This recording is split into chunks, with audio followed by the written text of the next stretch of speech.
Oke. Bismillahirrahmanirrahim. Assalamualaikum warahmatullahi wabarakatuh. Alhamdulillah kita bertemu lagi di pembelajaran geografi. Pada pertemuan kali ini kita akan belajar tentang sig dan komponen sig gitu ya, penginderaan jauh dan sig juga. Oke, setelah kemarin kita belajar tentang unsur-unsur interpretasi citra.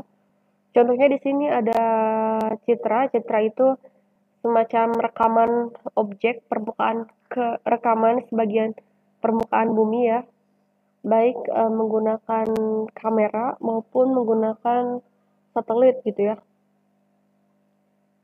Nah, jadi untuk mengenali objek-objek yang ada pada gambar-gambar ini, kita lihat ini apa misalnya, ini yang bulat apa. Nah, kita menggunakan 8 unsur interpretasi. Interpretasi itu artinya menerjemahkan gitu ya.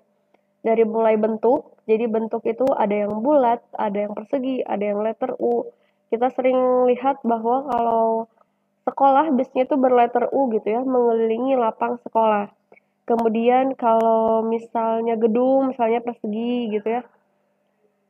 Dan ukuran ada yang besar, kecil, dan sedang. Kita bisa lihat juga ada misalnya gedung yang sangat besar, pabrik besar gitu ya. Kalau pemukiman sedang misalnya ya.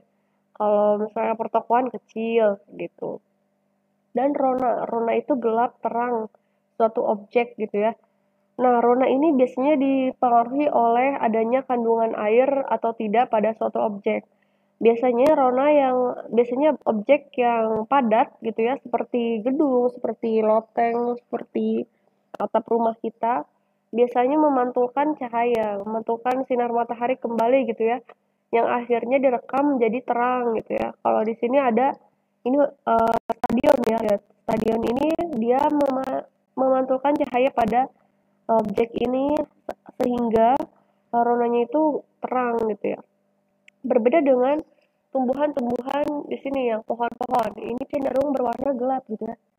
Nah, pohon-pohon juga mengandung air gitu ya dari hasil dari proses fotosintesisnya. Nah, dan sungai juga begitu. Sungai uh, air pokoknya ya perairan gitu ya di permukaan bumi ini bisa terang, bisa gelap. Terang apabila si air ini tidak jernih alias masih memiliki banyak polusi pencemaran sehingga memantulkan sinar matahari dari air tersebut. Nah, tapi kalau misalnya airnya ini jernih, biasanya pada citranya itu sungainya ini akan berwarna gelap karena menyerap cahaya gitu ya.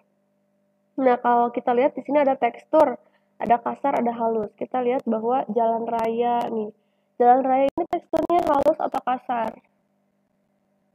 Nah, ini kan halus ya, cenderung halus gitu ya. Jalan-jalan ini cenderung halus. Karena memang warnanya itu merata gitu ya, abu semua nih, abu kayak gitu. Tapi ada juga yang kasar. Kasar di sini maksudnya itu warnanya itu warna-warni. Jadi objek itu warnanya itu berbeda-beda. Nah, kayak ini kan cenderung kasar nih. Ada yang warna hijaunya, ada yang hijaunya muda, ada yang hijaunya gelap. Nah, ini berarti menandakan uh, bahwa pohon-pohonnya itu tidak seragam, tidak sama tingginya gitu ya. Nah, kalau itu disebutnya dengan kasar. Biasanya hutan heterogen gitu ya, hutan tropis cenderung kasar. Tapi kalau udah hutan pinus, satu jenis pohon, nah hutannya itu cenderung halus teksturnya. Kemudian bayangan. Nah, bayangan ini setiap objek itu ada yang memiliki dan ada yang tidak memiliki. Ya, yang hanya memiliki 3 dimensi saja yang punya bayangan ya, seperti gedung stadion ini. Ada bayangan ya di sini, berarti arah matahari dari sini. Berbeda dengan jalan raya yang tidak ada bayangan gitu ya, kecuali jembatan yang terlihat mungkin bayangannya sedikit. Kemudian ada pola. Pola ini ada teratur dan tidak teratur. Biasanya ini terlihat dari pemukiman gitu ya. Jadi pemukiman kumuh biasanya itu polanya itu tidak teratur nih. Bentuknya gimana? Kita masih tidak teratur. Nah, berbeda dengan perumahan gitu ya. Kalau di sini nggak ada. Kalau ada ya perumahan, misalnya perumahan tuh bentuk rumah-rumahnya itu cenderung sama. Nah, akhirnya itu disebut dengan pola teratur. Kemudian situs. Situs ini ciri khas pada objek gitu ya. Misalnya nih ada stadion. Stadion ciri khasnya apa? Ada lapangan di tengahnya gitu ya. Nah, bentuknya bulat gitu ya. Nah, ini stadion. Ada gawang, bisa kelihatan gawang gitu ya. Nah, itu juga bisa disebut dengan situs. Kalau asosiasi, asosiasi ini keterkaitan tata letak. Misalnya jalan raya. Biasanya yang dekat jalan raya itu apa? Ada pemukiman gitu ya. Jadi biasanya pemukiman ini kalau nggak dekat jalan raya, dekat sungai gitu ya. Nah, kayak gitu ya unsur-unsur interpretasi citra. Nah, kalau interpretasi itu artinya mengenal objek gitu ya. Ada deteksi. Deteksi ini mengetahui benda dan gejala lingkungan sekitar gitu ya. Jadi ketika kita melihat gambar, nah ada ada beberapa objek ini bisa rumah, bisa tadi ada stadion gitu ya. Kita mendeteksi dulu. Nah, setelah mendeteksi kita melakukan identifikasi. Identifikasi ini yaitu mengklasifikasi objek tertentu. Kita sudah tahu bahwa sekolah biasanya letter U, ada lapangan di tengahnya. Nah, itu sudah mulai mengidentifikasi. Kemudian ada langkah analisis. Analisis ini mengelompokkan objek gitu ya. Jadi objek-objek yang sama biasanya kita satu simbolkan saja, misalnya pemukimannya banyak. Nah, kita delineasi, dan delineasi itu semacam dibatasi nih pakai drawing pen gitu ya. Ini pemukiman misalnya kayak gitu. Kemudian ada deduksi. Deduksi ini pemrosesan berdasarkan bukti yang mengarah pada hal yang lebih khusus. Kalau deduksi ini kita melihat ke lapangan gitu ya. Apakah sesuai dengan citra tersebut atau ada perubahan. Nah, ini dari perbedaan citra foto dan citra non foto. Citra foto itu dia adalah citra yang direkam menggunakan kamera gitu ya. Nah, citra non foto itu citra yang direkam oleh satelit gitu ya, melakukan scanning gitu.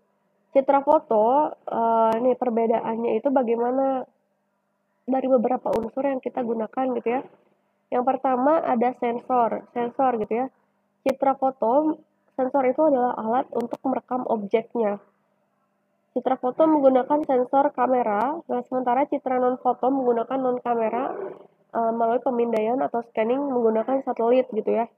Nah, kemudian yang kedua detektor. Detektor ini menggunakan, kalau citra foto menggunakan film, kalau citra non foto menggunakan pita magnetik, termistor, fotokonduktif, dan fotovoltaik gitu ya. Ini sebetulnya istilah-istilah pada kamera dan non kamera gitu ya. Dan yang ketiga ada proses perekaman. Nah, proses perekaman citra foto ini menggunakan fotografi, ya memang karena menggunakan kamera ya, dan kimiawi. Dan citra non foto ini menggunakan elektronik. Nah, yang keempat, mekanisme perekaman citra foto ini serentak. Serentak itu maksudnya tuh apa ya? Sekaligus gitu ya. Satu wilayah. Nah, tapi kalau citra non foto itu parsial. Parsial itu artinya hanya sebagian saja permukaan yang difotonya. Nah, kalau citra foto bisa satu kali jepret satu kota Bandung. Nah, tapi kalau citra non foto bisa hanya sebagian-sebagian yang disambungkan. Nah, variabel pembedanya lagi ada spektrum elektromagnetik. Spektrum elektromagnetik, citra foto menggunakan spektrum, sementara citra non foto menggunakan spektra tampak gitu. Nah, selanjutnya kita akan belajar mengenai SIG, Sistem Informasi Geografis gitu ya. Jadi SIG ini adalah sistem untuk mengumpulkan, mengatur, mengelola, menyimpan, dan menyajikan data informasi yang berkaitan dengan kondisi geografi suatu wilayah. Nah, ini disebut dengan sistemnya gitu ya. Komponen SIG-nya ada input, ada pengelolaan data, dan ada output gitu ya. Inputnya bisa tadi kalau hasil dari perekamannya itu berupa foto, berupa citra, nah itu disebutnya input. Kemudian itu bisa berbentuk raster, bisa berbentuk vektor, bisa atribut atau sumber data gitu ya. Raster itu kalau di foto kita lihat bahwa foto itu biasanya pecah-pecah gambarnya. Sementara vektor ini dia cenderung seperti gambar kartun. Kalau gambar kartun itu ketika diperbesar maka resolusinya tidak akan pecah. Kemudian ada subsistem penyimpanan dan pengambilan data, database ya disimpan melalui proses di komputer gitu ya gambarnya. Kemudian setelah disimpan diproses menggunakan aplikasi, biasanya aplikasi SIG ini dimanipulasi dan analisis datanya. Nah, ini komponen SIG ada komputer, ada software, ada manusia gitu ya, ada hardware, ada software, ada manusia. Software hardware-nya laptop kita gitu ya, HP kita gitu ya. Software-nya bisa menggunakan citra satelit, apa Google Earth gitu ya, Google Earth, Google Maps gitu. Itu kan salah satu software gitu ya. Dan juga ArcGIS gitu ya, itu aplikasi untuk mengelola peta. Ada manusia yang menggunakan data-data tersebut. Nah, pemanfaatannya apa saja sih untuk penerapan metode SIG ini? Jadi, ada beberapa bidang. Yang pertama, bidang sumber daya alam. Jadi, kalau misal kita mengambil foto citra, citra ini memiliki banyak jenis gitu ya. Ada citra khusus untuk vegetasi, khusus untuk pertambangan, khusus untuk sumber daya air gitu. Nah, dari foto tersebut manusia dapat memanfaatkannya untuk menganalisis sumber daya alam pada suatu wilayah. Kemudian apabila dari segi bidang kependudukan kita bisa lihat misalnya jepret foto daerah tertentu. Nah, kita lihat pemukimannya ada berapa di situ, kekurangan fasilitas apa. Nah, ini biasanya juga dilakukan gitu ya. Bidang militer juga sama. Itu lebih kepada keamanan gitu ya. Bagaimana melihat data citra ini digunakan sebagai entah itu kita membuat jalur evakuasi, perang gitu ya, atau misalnya dan lain-lain gitu ya. Ada bidang perencanaan ruang. Nah, ini yang tadi misalnya biasanya digunakan oleh pejabat untuk mengambil kebijakan. Misalnya di daerah tersebut kekurangan rumah sakit atau sekolah atau jalannya masih rusak. Nah, maka dari foto citra tersebut kita bisa mengambil keputusan untuk mengambil kebijakan itu. Dan bidang pendidikan juga sama. Dari pemerataan pendidikannya kalau tidak ada, itu kita bisa kalau bagi pemerintah ya bisa mengambil proyek untuk membangun sekolah-sekolah di daerah.